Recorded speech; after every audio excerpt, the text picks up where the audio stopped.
ከግንባራችሁ ላይ ለሸሸ ጸጉር እንደዚሁም ደግሞ ለሚበጣጠስ ለሚረግፍ ጸጉር ለጸጉራችን ዛላ እጅግ በጣም ተመራጭና ጠቃሚ ነው።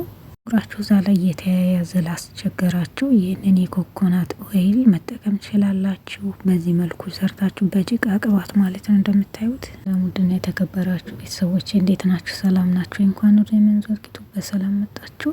ዛሬ ቪዲዮውን አሳያችኋለሁ። እስከ መጨረሻ አብራችሁን ቆዩ። ይሄ ለጸጉርም ለምግብም ይሆናል። የምታዩት የኮኮናት በተር ወይም ደግሞ ኦይል ማለት ነው።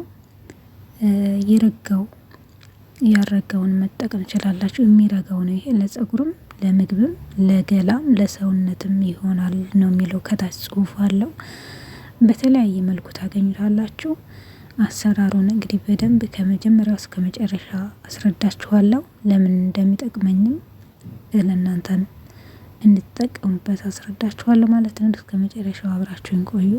ላይክ እንደዚሁም ደግሞ ሰብስክራይብ አድርጉ። ወደ ቻናሉ አዲስ የመጣችሁ ማለት ነው።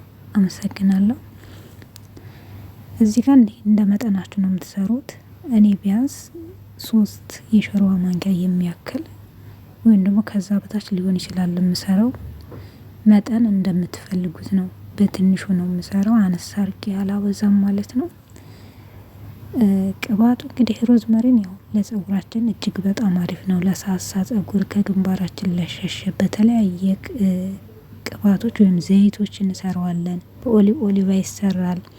እንደዚሁም ደግሞ በእናንተ ልብ በሚመቻችሁ መስራት ትችላላችሁ። እኔ ለዛሬ ያቀረብኩላችሁ ይሄ ነው። እስከ መጨረሻው ግን አብራችሁን ቆዩ። አመሰግናለሁ። በጎድጓዳ እቃ ላይ ካደረግኩ በኋላ ይህን ደግሞ አወጣዋለሁ። ትንሽ ለማውጣት ያስቸግራል። አፉ ጠባብ ስለሆነ ቀለጥ ቢላችሁ ውሃ ላይ አድርጋችሁ መቅለጥ ትችላላችሁ። ግን ያወጣዋለሁ ጫን ብዬ ማለት ነው። ይሄ ደግሞ ቫልዚን ነው። ቫልዚኑ ያው ለጸጉራችን ተመራጭ ነው። በጣም አሪፍ ነው። በተለይ ጫፍ ጫፉ ለሚሰባበር ለሚረግፍባችሁ፣ እንደዚሁም ደግሞ ትናንሽ ቤቢ ሄር ላላችሁ ከግንባራችሁ ለዛም በጣም አሪፍ ነው። ቫልዚን ለሸሸ ብዙም ለሳሳ ጸጉርም በጣም አሪፍ ነው።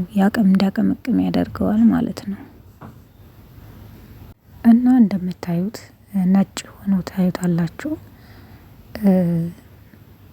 አወርደዋለሁ እንደዚህ አድርጌ ማለት ነው። ጫን ስትሉት ይወርዳል። ሲጀመር እንደዚህ ቀስ እያለ ይወርድላችኋል። በጣም አሪፍ ነው። ኮኮናት ለገላ በተለይ በጣም ተመራጭ ነው። ለልጅም ለአዋቂም ለሁሉም የሰውነት ክፍሎች በጣም ተመራጭ፣ ለጸጉር ብቻ ሳይሆን ኮኮናት በጣም አሪፍ ነው ማለት ነው። እኔን ያክል ተጠቅሜ ያለው በግምት ነው የወሰድኩት። ቫልዚን ግን 1 ማንኪያ ብቻ ነው የምወስደው። ይሄም ብቻውን ሊረጋ ይችላል። ምክንያቱም እንደምታዩት ይረጋል፣ ግን የሆነ ሰዓት ደግሞ ይቀልጣል፣ ዘይት ስለሆነ ማለት ነው። ስለዚህ ምን እንጠቀማለን? ቫልዚን ምንም ነገር ፀሐይ ቢያገኘው ምንም ቢያገኘው እዛን ያክል ቶሎ የመቅለጽ ባህሪ የለውም የትም ቦታ ብታስቀምጡት። ስለዚህ ከዚህ 1 ማንኪያ ብቻ እጨምርበታለሁ ማለት ነው ለኮኮናቱ እንዲያያይዘው። ቫልዚን ከሌላችሁ ደግሞ ጭቃ ቅባት ለጸጉራችሁ የምትጠቀሙት እናንተ ማንኛውም ጭቃ ቅባት ይሆናል፣ እሱ ማድረግ ትችላላችሁ። ይህንን ያክል አደርግበታለሁ። ሁሉንም በአንድ ላይ አቀልጣቸዋለሁ ማለት ነው። ከዛ ሁሉንም በኋሎት እናቀልጠዋለን። ቀስ አድርገን እንደዚህ እንደምታዩት ይቀልጣል። አሁን ሮዝመሪውንና የኮኮናት ኦይሉን ከዛም በላይ ያሉ ቅባቶችን መቀላቀል ትችላላችሁ። እና ለሰውነት በተለይ ለየእጃችሁ ለእግራችሁ በጣም አሪፍ ነው እና ለሰውነታችሁ ማለት ነው። የኮኮናት ኦይሉ ማለት ነው። ቫልዚን እኔ ለጸጉሬ ይስማማኛል። እንደዚህ እየቀለጠ ይሄድላችኋል። ስቲም ስታደርጉት ከውሃው ላይ ጋዝ ላይ መጣድ የለብንም። ቀንሳችሁ ስቲም የሚያደርገውንም ቅንስ አድርጋችሁ ጋዙ እንደዚህ ስቲም እያደረገላችሁ ይመጣል። እሱ በራሱ ጊዜ ይፈላል ማለት ነው። ጋዝ ላይ እንዳታደርጉ፣ ንጥረ ነገሮቹ እንዳይጠፉ። ቃጠል የለበትም። በዚህ መልኩ ቀስ እያልን ስቲም እናደርገዋለን። በስቲም የሮዝመሪውን ከለር ወደዚህ እስከሚመጣ ድረስ ስቲም ታደርጉልታላችሁ ማለት ነው። ቢያንስ ከ1 እስከ 30 ደቂቃም እነዛ ስቲም ይሆናል። ራሱ እንደዚህ ዘይቱን ወደ እጃችሁ ነካ ስታደርጉት የጋለ እንደዚሁም ደግሞ አረፋ እያወጣ ነው የሚመጣው ከላይ ማለት ነው። እና ሮዝመሪን በጣም ጠቃሚ ነው ለጸጉር እጅግ በጣም ጠቃሚ ነው። የትኛውም ጸጉር ከየግንባራችሁ ላይም ለሚሸሽ ጸጉር እንዴት እንደሚቀባ አሳያችኋለሁ። አብራችሁን ቆዩ እሺ። ይሄው እንደምታዩት አረፋ ምናምን አውጥቷል። እንደዚህ አድርጋችሁ ነው የምታዘጋጁት ማለት ነው። እኔም እንደዚህ ነው ያዘጋጀሁት በምታዩት መልኩ። በጣም ቀላል አሰራር ነው። ጥቅሙ ግን በጣም የጎላ ነው። አንድ ጊዜ ሰርቶ ለሁሉም ነገር አዘጋጅቶ ማስቀመጥ መልካም ነው ብዬ ነው ማስበው። እስኪ እናንተም ሞክሩትና ለውጡን ትነግሩኛላችሁ ምን ለውጥ እንዳገኛችሁ። ለውጥ የሚገኘው በነገራችን ላይ 6 ወር ላይ ከ1 አመት 6 ወር ነው። ማንኛውም ነገር ላይ ማለት ስሬ ብለን አዘውተን ስንጠቀመው ነው የምናውቀው። 1 ሳምንት ተጠቅመን ደግሞ 1 ሳምንት ከሆነ ያ ለውጡ ላይ ታይ ይችላል ማለት ነው። ብዙዎቻችሁ እንግዲህ ጥያቄም ስለምትጠይቁኝ ነው። ለዛ ነው እና ቪዲዮውን እስከ መጨረሻ ብትከታተሉ መልካም ነው ብዬ አስባለሁ። ቤተሰብ እንደዚህ እያደረግን እንትን ካለ በኋላ ይሄ ቶሎ ነው የሚጠለለው፣ ብዙ አይቆይም ማለት ነው። አሁን በቃ እንደ ሌሎቹ ፈሳሽ ቅባት አውለን ወይም ደግሞ አሳድረን አይደለም ወዲያው ነው የምናጣለው። መጠለል ያለበት የሚረጋ ስለሆነ ለዛ ነው። አሁን አውጥቼዋለሁ። ከዛ ደግሞ አጠለዋለሁ ማለት ነው። እሺ ቤተሰቦቼ አሁን በዚህ ጋር እንደምታዩት በዚህ በማጥለያው አጠለዋለሁ ቀስ ብዬ።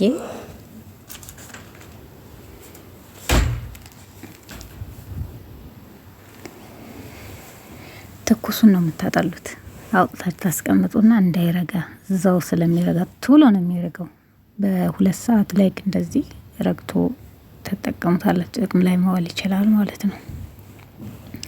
ስለዚህ ከዚህ ቶሎ መለየት አለብን ከሮዝመሪው። የሮዝመሪውን ከለር እንግዲህ ሁለቱም ነጭ ነው፣ ባልዚኑም ነጭ ነው፣ ያኛውም ነጭ ነው። የዚህኛው ከለር ሲመጣ ደግሞ የበለጠ ወደ ቢጫነት ትንሽ ደላ፣ ወደ አረንጓዴ ቢጫነት ትንሽ ደላ ያደርጋል። ለምን ሮዝመሪኑ ከለሩ ይሄ ስለሆነ ለዛ ነው። ከዛን ደረቅ እቃ ቅባታችሁ በምትሰሩበት ሰዓት ደረቅ እቃ ሊኖራችሁ ይገባል። ማስቀመጫ የቅባት እቃ ሊሆን ይችላል፣ ግላስም ሊሆን ይችላል። ወይ እንደዚህ ያለ እቃ ደረቅ ብቻ ይሁን፣ ከውሃ እንዳይኖረው። ውሃ ካለው ቅባቱን ያበላሽባችኋል። እሺ ከዛ ገለብጣለን። እንደዚህ ገልብጠን እናስቀምጠዋለን። ራሱ ይረጋላችኋል። ሲያድርማ ምን እንደሚመስል አትጠይቁኝ። ይሄ ግን ከ2 ሰዓት በኋላ መልሼ አሳያችኋለሁ ምን እንደሚመስል። እዚሁ ቆዩኝ፣ የትም እንዳትሄዱ እሺ። እስከዛው ይሄው እንግዲህ ከ2 ሰዓት በኋላ ይህን ይመስላል። ኦልሞስት 2 ሰዓት ተኩል ምናምን ይሆነዋል እርግጠኛ ነኝ። ረግቷልና ራሱን መስሏል ማለት ነው። ተመልሶ እንደዚህ በጣም ነው የሚፈጥነው ሲረጋ። እንደምታዩት ወደ ጭቃ ቅባትነት ተቀይሯል። ይሄ ለጸጉራችንም ለእጅም በጣም አሪፍ ነው። ደግሞ ሽታ የለውም። ሽታ ይሸታል ካላችሁን ሽታ የለውም። ሽታም ትንሽዬ፣ መዓዛው ቆንጅዬ ነው። የሮዝመሪ መዓዛ ትንሽ ይሸተኛል። ከዛ ውጪ ኮኮናቱ የዛን ያክል የገነነ ሽታ የለውም። ካያችሁት ፕላስቲክም አለ፣ በግላስ መልክ አለ፣ አይታችሁት ከሆነ ማለት ነው። እና በጣም የሚሸት ኮኮናት አለ አንዳንዱ ማለት ነው። ይሄ ግን አይሸትም። ሞክሩት እስኪ አይታችሁ ደግሞ ትነግሩኛላችሁ ማለት ነው። ይሄን ይመስላል። ሰርታችሁ ስትጠቀሙ ደግሞ ያው በተግባር ተጠቀሙት እናንተ። ከዛ ውጤቱን ታገኛላችሁ። ከዛ ጸጉሬን ላይ ቀባዋለሁ ማለት ነው። እንደምታዩት ዝግጁ ነው። እና ከታጠብን በኋላ ሳንታጠብ እንዳትሉ፣ እኔ ቀብቼ ነው የማስቀምጠው። ቀብቼ ጸጉሬን ያው ንጹህ ጸጉሬ ላይ ቀብቼ ነው የማረገው። ንጹህ ጸጉሬ ላይ ቀብቼ እዛው ነው የማቆየው። በምታዩት መልኩ ዛላውን በደንብ እሽት እያደርጋችሁ በደንብ አስቀቡት። ልክ ባልዚን እንዴት ነው የምንቀባውና ጸጉራችን የሚፍታታው እንደዛ ያፍታታላችኋል። ከዛም በዘለለ ደግሞ ሮዝመሪ ነው ይህ ከግንባራችን የሸሸውን ጸጉራችንን ያወጣል። ስለዚህ ከግንባራችሁ ቤቢ ሄር ካላችሁ፣ እኔ አለኝ ቤቢ ሄር ግን አልጠቀምበትም ማለት አላጌጥበትም እንጂ አለ። ስለዚህ እንዲያድግና እንዲመሳሰል ከፈለጋችሁ መቀባት ትችላላችሁ ማለት ነው። እና እንደዛ አድርጎ መጠቀም መልካም ይመስለኛል። እኔ ለራሴ እንደዚህ ስለምጠቀመው ነው። ይሄው ይሄን ከስሩ ያለውን ከፊት ያለውን ማለት ነው። ማታ ላይ ቢሆን ደግሞ በጣም ይመርጣል። ማታ ላይ ሌሊት ጸጉራችን ስለሚያድግ ማለት ነው። እኛ እረፍት ስናደርግ ጭንቀትም ሀሳብም ሁሉም ነገር ሲጠፋ እድገታቸው ይጨምራል። እነዚህን ካሟላችሁ ያው ጸጉሩም ያድጋል፣ መልካም ይሆናል። ዞሮ እንደዚህ ይሄንን ማሳጅ አድርጉት ማለት ነው በቻላችሁት መጠን። ከዛን ያው ማሳጅ ማድረግ ነው፣ ማሸት ነው። ቢኖርም ማታ ላይ ማሳጅ አድርጉት። ምንም የትኛውን ቋት ተቀብታችሁ ልተኙ አካባቢ ትዝ ካላችሁ ማሳጅ አድርጋችሁ ማደር ነው። እንደዛ አድርጋችሁ እደሩ። ደግሞ ላለመጨነቅ ላለማሰብ ሞክሩ። ያው ነገሩ ሌሊት እንኳን ስንተኛ የግድ አእምሯችን ማሳረፍ አለብንና በሀሳብ ብዙ ነገሮች ስለሚመጡ ነው። ጸጉር መበላሸት ብቻ አይደለም፣ በጭንቀት ብዙ ሀሳቦች ስታበዙ ጸጉራችሁም በዛው ልክ ይረግፋል። ስለዚህ ተኙ፣ አታስቡ፣ አትጨነቁ ማለት ነው። ከዛን ለገላችሁ መጠቀም ትችላላችሁ። ለገላ በተለይ ልጅ ላላችሁ፣ ለህፃን ልጅ ለእጃችሁ በጣም ቆንጆ ነው። በዛ ላይ ሽታ የለውም። ሽታ ስለሌለው እኔ በጣም ነው የወደድኩት። እና ያው ደግሞ ሮዝመሪን ደግሞ ቆንጆ ሽታ ነው ያለው። በዛ ላይ ያው ጸጉሬ እንደዚህ አድርጌ ቀብቼዋለሁ። ጸጉሬ ያው ባለፈው ይናቀብቻውን እንደዚህ ጠቆር ያለው እንዴት እንደሚያምር አይጠቁርልንም ያላችሁኝ ያላችሁ፣ እኔ ስለምን እንደማይጠቁር እናንተ ጸጉር አላውቅም። ብቻ እንግዲህ ወይ አታዳምጡም ብቻ አላውቅም። ከዛን ያው እንከፍልና እንሰራለን። ከግንባራችሁ በጣም እየሸሸ ካስቸገራችሁ ጸጉራችሁ እንደኔ ሁለት ቦታ ከፍሉ ወደ ታች ወደ ጎን መስራት። እኔ ሻሽ ብዙ ጊዜ አስራለሁ፣ ግን ጸጉሬ ይዛን ያክል አይደለም።